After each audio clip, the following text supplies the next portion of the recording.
Right, here we are on the bench. You can see where this has been leaking. You can see the residue down here where this seal has been just pouring out of here. Yeah, it's got no sharp lip on it. It's knackered. So what we're going to do now is get these bolts out of here so we can get the seal and the swivel ball out. How are we going to do that? Hammer. We give them a tap.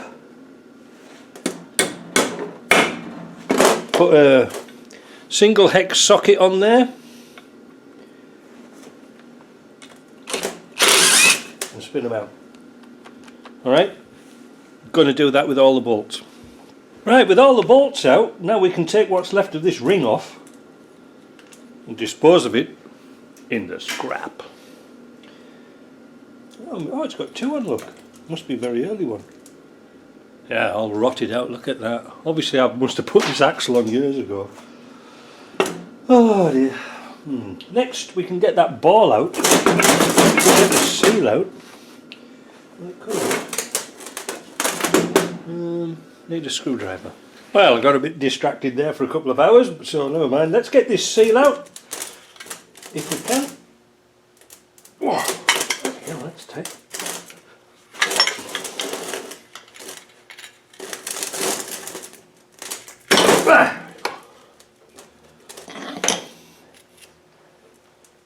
I think that's had better days, don't you? Scrap. Now we can take this piece out. Now, I've got a sneaking feeling that these balls are different. We'll take the bearing off. To the kit that I've got, I mean.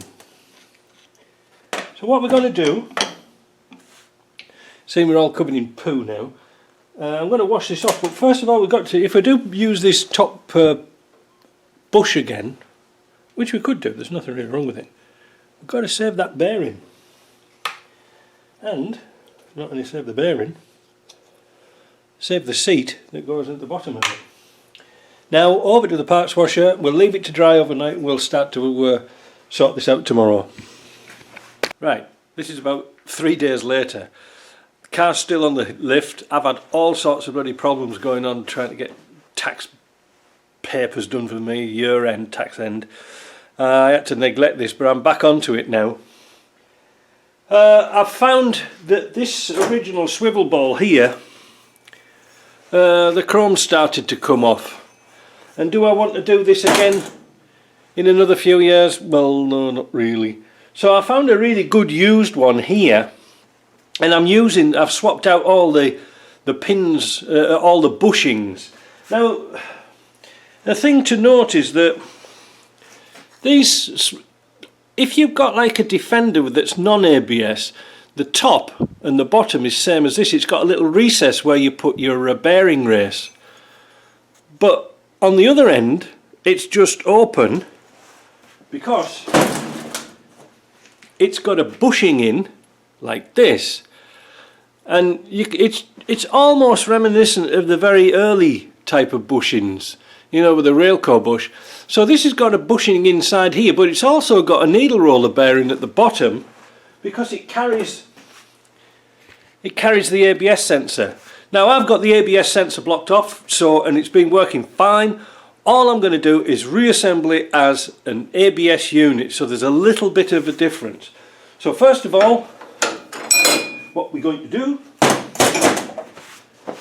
is grab our seal and get our seal out the bag. Oh, I don't know, I'm all over the place today. To tell you the honest truth, I'm not really in the mood for doing a video, but I've got to do it because I've got to get my car out. And then we're going to get the seal and we're going to put some grease around the outside. So we're going to get some grease and just put it between the two lips here so it's got a fighting chance. It's nice and lubed. I haven't got much heavy grease, unfortunately. I've only got this sort of red bearing grease. The heavier the grease the better. Now, we've done this quite a few times now, but it should be noted there's no paper gaskets. You put a metal sleeve on here and then you used to put a paper gasket. That's not necessary now with these modern seals, because on the inside of this lip here, you know, if you can see, it's kind of soft, and that's the seal, where it wasn't like that before, so you've got to watch out for that. Oh, talking about watch out, I haven't got no paper, just back in a sec. Right, so the next thing before we put all the seals on, we're going to put this seal on that goes in the back of the swivel, the swivel ball. Nice piece of tubing that slips into the seal so it hits on this back edge. Don't really hit it here because you can get it a bit cockeyed, you know, and then just tap him down nice and square. It'd be better with something over the top here. What about that there? That'll do. So that's nice and down, nice and tight, flush, excellent. So now we can put our swivel seal on, remembering which way it goes, and also the metal ring. Now this can be somewhat confusing because we don't know really which way it goes on. The holes aren't sort of equal. There's a little cutouts here, so we've got to work it out. I'm just going to have a guess first of all. I'm going to put it on like that, put it into the vise, put it the right way around, like this.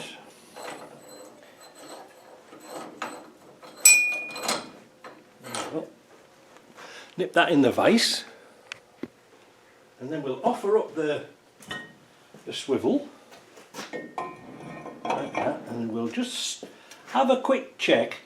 We'll put the seal into place and we'll have a quick check to see if I've got that ring on the right way around. This little cutouts go towards the brake, I think, because the holes don't line up. Let's see. Bear with me. Yeah. Bugger me, I got it on the right first time. So that's good. So now we can take that off. We know that the seal's in right. Next thing, I've got to clean up the old bearing that goes onto the bottom. I'm going to use the old bearings that went with this and save the new ones for another job, because these were really good. But unfortunately, being on the bench and me grinding and things like that, got a bit dirty. So let's clean it up. We'll come back. With the bearing nice and clean, we're going to grease it up first to give it a fighting chance.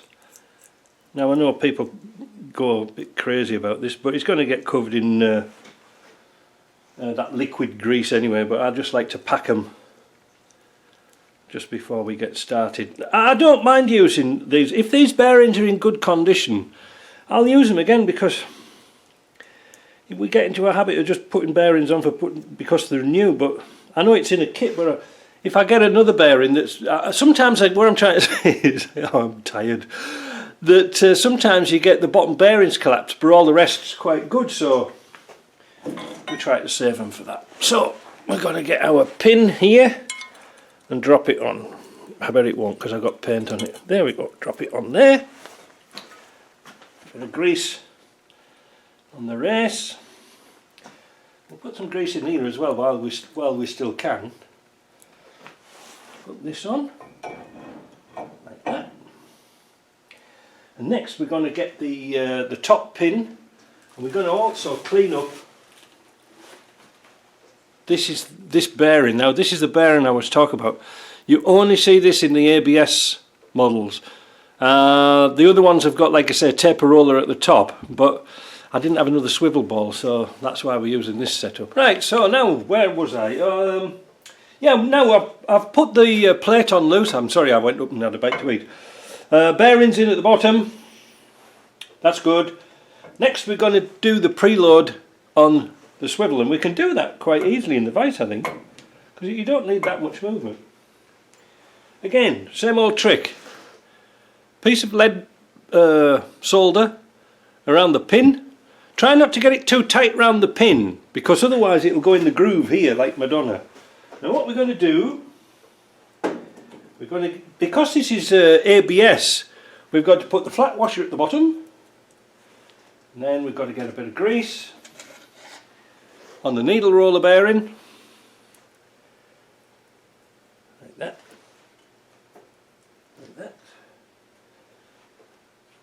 Other thrust washer, flat washer. Now we can put our pin in with our piece of solder, like this, if it will. Oh, it's a bit tight. I think I've got paint on it. Wait a minute, I'll have to take the paint off. Right, here we go, cleaned it up a bit. So, there goes our pin. Go on. You went in just before, you went in about a few minutes ago. Oh. There we go. So there's the pin in. Now we're going to put a couple of bolts in.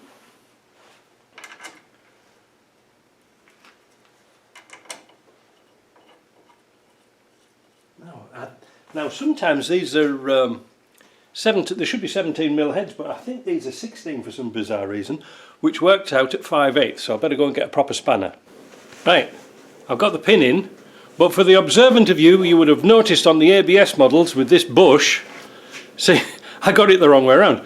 You see there's a flat on the top. Should I put it like that? You might be able to see it. There's a flat there. I had it pointing towards the inside. It actually goes towards the flange. So, childish schoolboy type error, but still we're back on track. Now I have put the swivel seal on. The bolts aren't tight, and it should be tightened down to 2 to 3 Newton meters. So we're going to progressively tighten that down till we get 2 to 3 Newton meters. It isn't much.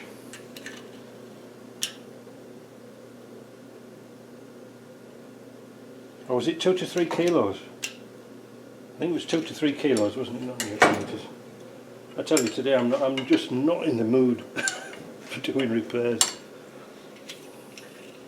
That's probably why a lot of people have problems with front end shaking on discos. They tighten them up too bloody tight.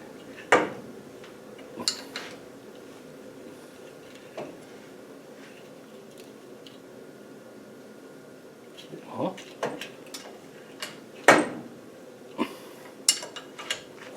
This saves an awful lot of messing about with shims. You can see what I'm doing down here, eh? I'm just putting it on the attachment for the tie rod.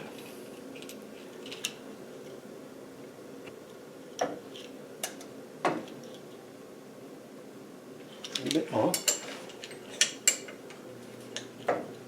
These new bolts are 5/8 instead of 17mm. Very disappointing. Ooh. No more than that. Okay, so that's now our preload set. That's lovely. That's really, really nice. Oh, it's lovely. No, it is.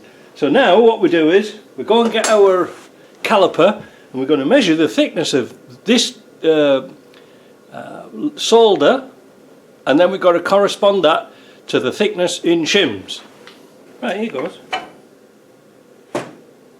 Might as well do it live. Oh no, don't you just hate that? You get it phone and then it goes off. Right, where was I? I'm not having a good day. So now you can see here quite clearly that our solder has nipped down to 2 point, let's have a look, let's have an average it out. 212, 24, I'm getting that bit didn't nip there. Wait a minute, 212, 192, let's have a look, 236, let's have a look at this other side, 206, 203. I think what's happening is I'm measuring, there's some bits here that's sticking out that didn't quite nip down. Yeah, there is a couple, so I think 206 there, 192 there, 172. Well, let's have a see what we can do. 2. I think we'll do it to 2mm. And then we'll try it. I think that's a good starting place to be. These are the original shims. I just thought I'd show you. They're not too bad, but it's not quite right. Alright, these are tightened down to 78 Newton meters using a torque wrench. But I'm going to take a shim out of that and that'll be fine.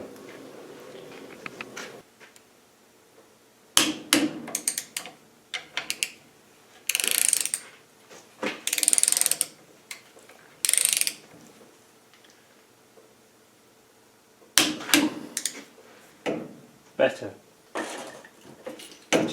He said it was 2 to 3 pound, 2 to 3. That's on 2.5. I haven't got much of a swing on this because I'm trying to do this in the vise because it's easier to see than do it on the car because I haven't got much room. 2.5. Brilliant. So the next thing I'm going to do is take this off. Put the shield on, that's where it goes on, look at that, go put that shield on, oh not shield, what a bracket, crying out loud, I shouldn't have got up this morning. Put that bracket on there and tighten that down, and then we're going to turn it round and tighten up the bolts for the seal, and then that unit is ready to go. Right, tighten the bolts up, crisscross even, don't forget to put Loctite on the top pin bolts, and clean the bolts off with brake cleaner before you put them on. Let it dry, make sure there's no grease and oil, then the bit of Loctite, and that's done. Now, another reason why I was doing this in the vise is the little bracket that goes on the bottom of here for the mud shield has snapped off. So I'm going to go out and find a mud shield. I'm going to make a bracket to fit that so it will go back on again quite nicely. I don't know why, it's got one on the one side so I might as well have them on both. I don't particularly like mud shields, but I think I've got some used ones, we'll put those on. The things you do, eh? This was not a very old mud shield from Britrest. It was quite good, the stamping's good, the metal's thick. Except the bracket snapped off here, which fortunately was on the old swivel assembly, so all I got to do is weld it on the right way around. But they're only held on with little tiny spot welds, and also the little bracket here is on the bottom. So that means all I've got to do is do a few little clever welds, put that on, and we're back. Now I know a lot of people don't like mud shields, but seeing I had one, I'm going to put one on. To hell with it. Right, that's going to take care of that section, I think. I'm really busy this afternoon because I've got an appointment with Mr. Jameson's because I've just had enough of today, and then we'll come round to assembling all this together.